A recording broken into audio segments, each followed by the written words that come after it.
A lab bench power supply is one of the most essential pieces of equipment that you can have in your workbench. Not only that you can prevent most instances of your circuits creating magic smoke, but also has multitudes of uses.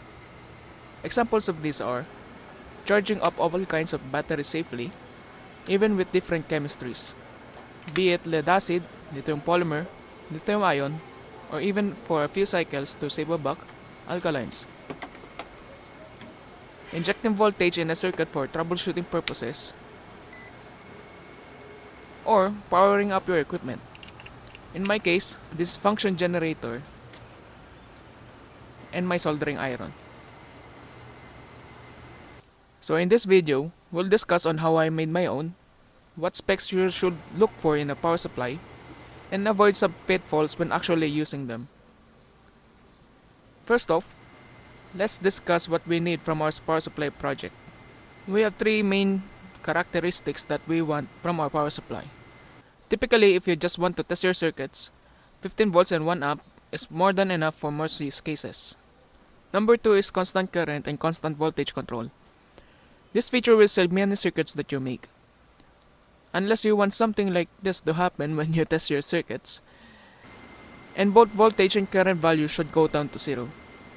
Preferably, it should have settable current instead of my old one that has only adjustable current when you have hooked up the test circuit. And lastly, but the most important, is low cost. As of course, we are making our own to save some money, as off-the-shelf power supplies can typically cost above $70 for it to even have decent constant current control. For ease of building, we are using off-the-shelf modules for our project. So for starters, let's discuss the buck boost module first.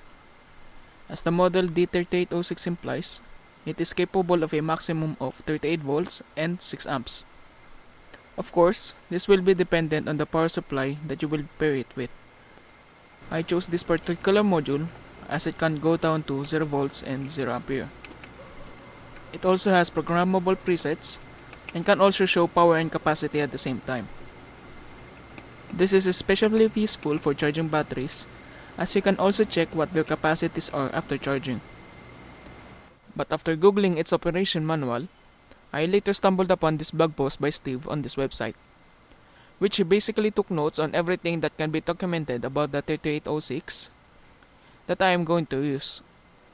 He pointed out that the output of the module has an initial voltage spike of about 4 to 10 volts at lower set voltages when turning the input supply on and off in some revisions of it.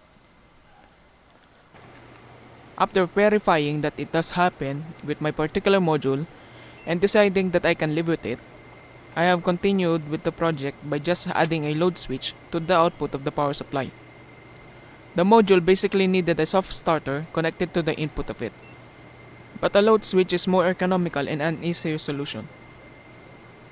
With that said, I think the pros of the module, that having programmable presets and accurate voltage and current control for the price, outweigh the usability quirk it has.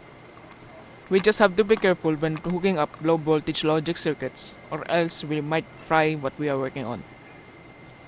Moving on with the power supply, you can freely use any other supply, such as an ATX PSU, a step-down transformer with a rectifier, plus filter caps, or those cheap switch mode ones from China. After taking all of this into consideration, I moved on to create a case for the project. I got an existing design for the module that I have from Thingiverse, remixed it to include a XT60 connector, load switch, AC switch, and an additional hole for a voltmeter, so that I can display voltage and current at the same time. I also modified the dimensions of the case to house the power supply that is to be used with the regulator module, as it was originally designed to have an external input instead via a DC power jack. After printing the chassis for the project, we now just have to connect everything together. I've connected the voltmeter in parallel to the output of the power supply module and hooked up all of my connectors.